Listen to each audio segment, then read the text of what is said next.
We often hear that a snowstorm, no two snowflakes are the same.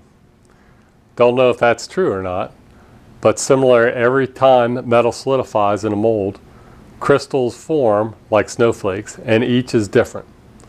Just as a side note, that a person who first discovered the crystallization effect thought that crystals looked like a pine tree. The Greek word for tree is dendrite. He named these pine trees shapes, crystals, dendrite.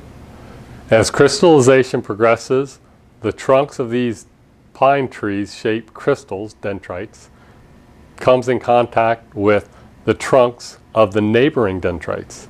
After they contact, the crystals only grow by thickening on the leaves and branches.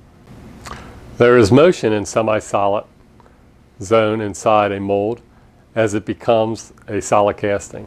Some of this motion is hydrogen trying to escape. The other motion is called feeding.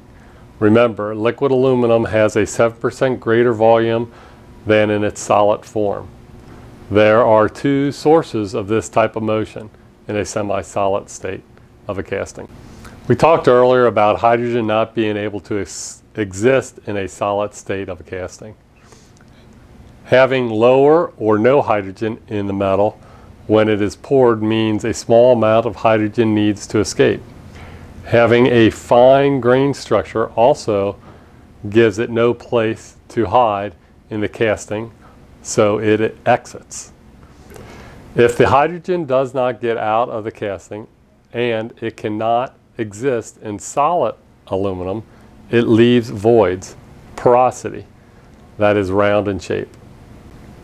The second source of movement is the feeding of the 7% shrinkage from a liquid to a solid.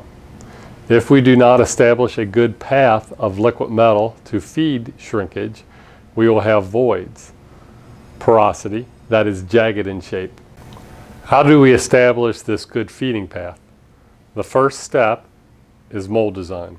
We design the mold so that the first part of the casting we want to set up gets the metal first. The metal must continue to enter the mold in a way we want the casting to set up. This section of the casting we want to set up last receives the metal last. Gates and risers are sized to feed the casting so they do feed it while the casting sets up. Once the design is thought to be finished, we do modeling of the filling and solidification of the casting. Some tweaks may be done until the modeling process shows the system has the capacity to produce a good casting.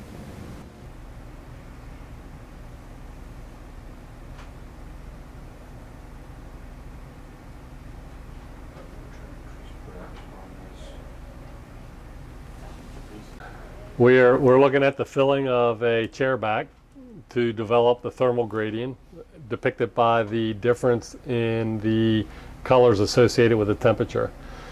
The solidification needs to occur from the solid state through the semi-solid state and into the liquid state back to the risers.